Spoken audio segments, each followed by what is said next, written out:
बनाई में एकदम लाले लाले छान के छान तो पहले बैठ के आराम से खाई। बाप रे बाप, एक में रही तो नतिया रसो ना मिली ने बनाई आ तनिका त हाथ गोड़ धोए गई नहीं आ तले मय गायब खैली सब खूब दबा दबा के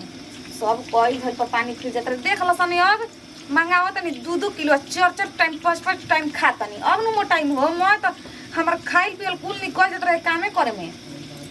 इतन कहां अरे नाम भरी ना रौला आ जाई ना गप दे ए कबो आ जाई तारा खातिर सुना हम ऊपरो आ जाई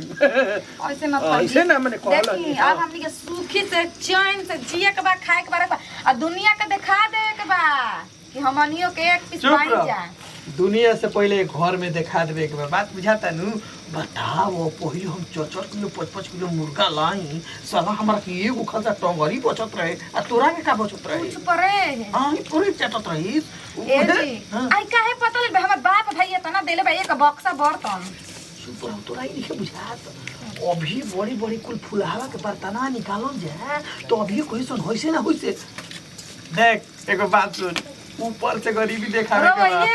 एक दिन हमर नाम जरूर रोशन कर लिए त ना होइसे। अरे पगली तोरा पे हमरा करम देखू रौरो ते जाई के हम मुख्यमंत्री से तोरा से अपनी नाव वाट दिवा देम त फिर कहिए वाट दिवाई तहार एगो फुआ रही हमारा कैसन कुल ज्ञान देली पाहुन रोगा कैसन बिया हां फुलजरिया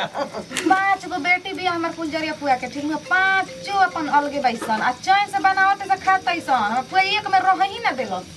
ठीक कोइली बोहनी तो कतरी ये पाहुन रोगा पहिले कैसन रही जाय माल पे देखन के बुझा होय गाल होय थी बउए सेट कितनी हो गेल बानी जानलो नु मगर कुछ का तोरो ही तई जवन बानू धन्यवाद। अरे हमरा के रौला के जानता नहीं हमारा वजह से हमार फुआ रौला के केतना माने ली हमरा के बेटी लेखा नु कइले बैसन जी 2.5 किलो मछली बिया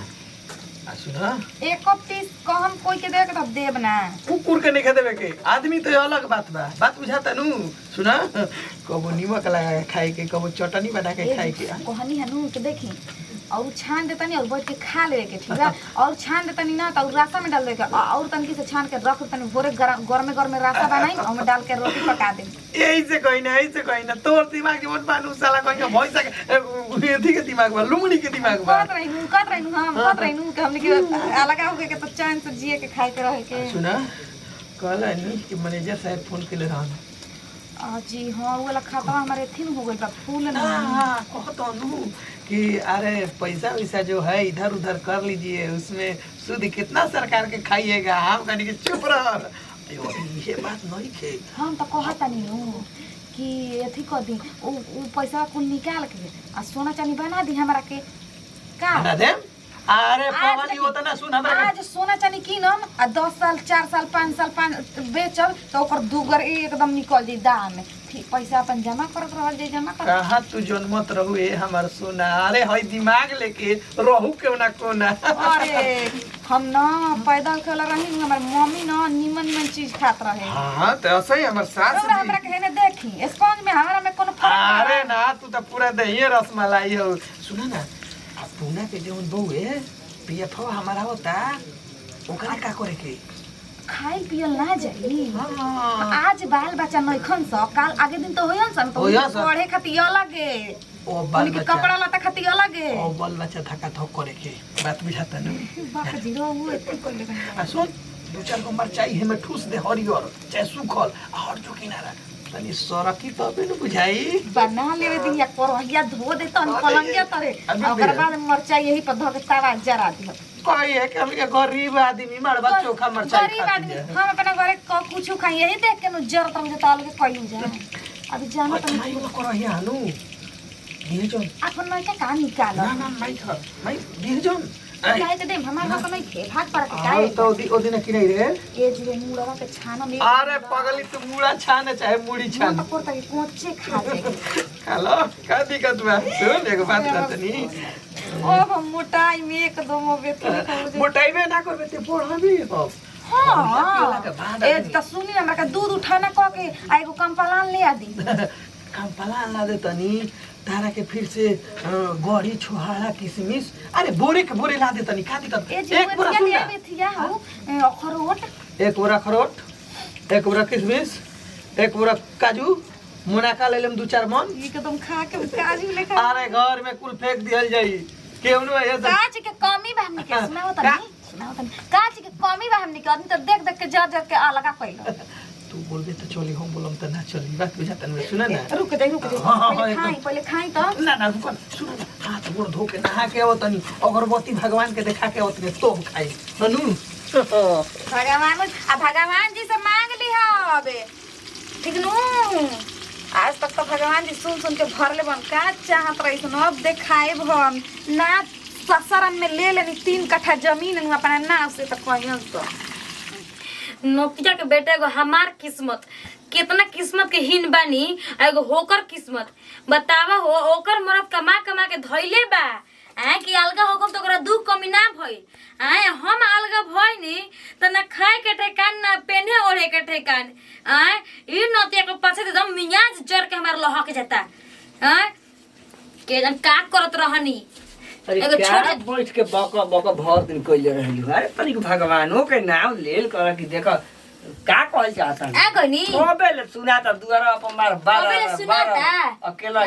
का कहल चाहता रू बोल का कहल का चाहतनी अपना मने दिमागे नहीं खे देख लो छोट जना के कमा कमा के कैसे खाता में रखले बन अपना त कितना मेरा रुके खुश रखले बन रोज के रोज मछरी है पेने ओड़े के ऊ है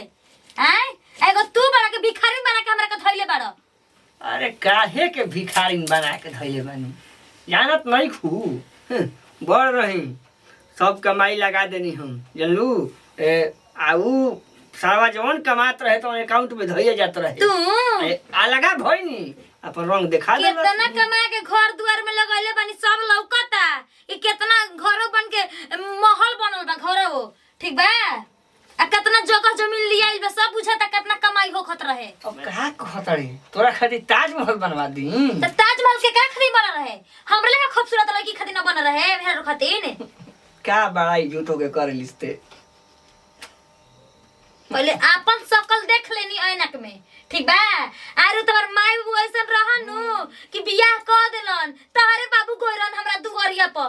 बुझाइल बोल हम देखो गरीब लड़की भी उठा ले तू 5 लाख में नगद देके त हमर बाबू खिलले बड़न ठीक बा तोर बाबू हमरा बाबू के 5 लाख देले नहीं तले घर में खाई के अनाज ना नहाई के तड़के हुए हाल बा कहन का कइले बन दहेज के पैसा तो अभी तक खाता हन जब बुझाता कि बाबू हमर दहेज उतना देले बनू कि अभी तक घर में खर्च चीज बुझा चलेला। अरे त जवन तू फैसिलिटी कहतारू ओकरा में समय लगी धीर धर कब तक समय लगी बुढ़ा जे में लाठी के चलगम तब हमर समय पूरा होखी तब ओकरा अपन सबक मिटाई में। अरे ना भाई मिटई है को बड़ो मत समय आवता कब समय आवता अरे हथवा में कुछ पैसा बा आ जाए दो कहिया आई घर में बैठला से पैसा आ जाई रवि चल के ही पैसा बा किला सुमित हम आ गई तारा फिरी कि तू जइबा ओकरा फिरी पैसा कमाए। अरे कमाई जाई घबरा ताले काहे उहेनु कहत नहीं अगला महीना में जाई याची से अगला महीना नहीं खे खत अगला महीना कब खत्म ना होखी अब की पर आज 2 साल हो गए अगला महीना करत अरे अब की पर पका जाई टेंशन मत ले पक्का जाई में हां हमरा आपके बार सुन ही के नहीं खे ना ना आपकी पर देख तोर क्रिया खत हमार त क्रिया खा मत बुझाइले हुनकरा के जितने फैसिलिटी झाड़ते नहीं देखो तनी हमनियो के हिस्सा में से हक हिस्सा में से पैसे चोरा चोरा धइले बन जनू राड़ी मछली छन ले दिया जाते ही तब ओकर सब बेटा काटत तनी मारदा काटत तनी रुका ना। अरे ओकरा से मत जाइए जन ले तू सब बात का बड़ा बता झूठ ना जाइब काहे ना जाइब भोर रखले का बड़ा बड़ी मुंह का लागत ओकर कहा ना काता बोले ले ओकरा मैटर ना बोल ले बुझाइलू ना तो तोहरो सब मदर सिस्टर रे के क देन बारा दू लाइन अरे मत दी रे अरे अरे जो ना मन बे पगला गई विजय करे बुझाता कि हम जाता नहीं इंग्लैंड के महाराजा युद्ध करे। अरे वो भाई हरे का हो गल खा गल धन तो पागल लेके बाप रे बाप को घंटा पे को होता नहीं कि बहु एथी कथी नहीं का रानी हमरा कोवल लेके चल गई बैसन झड़ुया कि केनहु लौकत नहीं खेता जा बाप रे बाप बुझात के भत्तार के मांस रहती जा हैं कम बोली दीदी जी ठीक बा कम का बोली रे भत्तार के मांस खाई ना ए आदमी ना खाला हां एक में रहो तो तारा अकाल पड़ रहे तारा भी 1 रुपया ना रहत रहे हो आए जैसे अलगा भले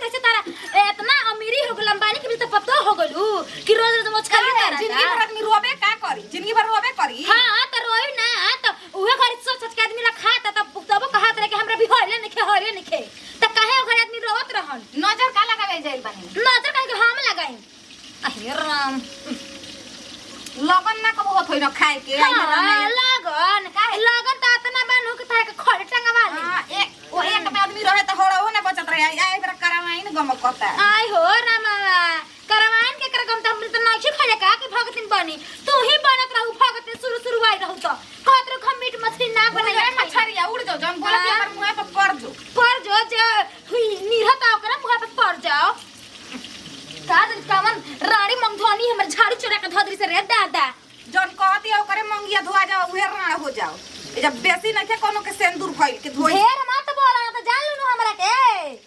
जानिया ता के एक नंबर के लंगटिन हौ तू लंगटिन तार पूरा खानदान लंगटिन बुझाइले बड़ उहे खुशी आइल ही बाड़ी इज्जत करतनी बड़ गुने ठीक बा खूब कितना इज्जत कर तो बुझाते बा छिना हो गई तो ना पता सब फटा देख देख के 24 घंटा जरते रहे देखो गाड़ी मत दे छोट लखा रहू जाइले और औरा बड़ लेखा रही ठीक बा टाइम नु तो झोटा पकड़ के त करहिया में तार दम तार मुहावा रौरे में त खून भइल बा आदमी त पानी बा ना पर बाप रे खा के बोलले न बता रहे बाप बजाई नु त बहुत बढ़िया से हो जाइए बेरा ठीक बा बता दे तनी अगनी ना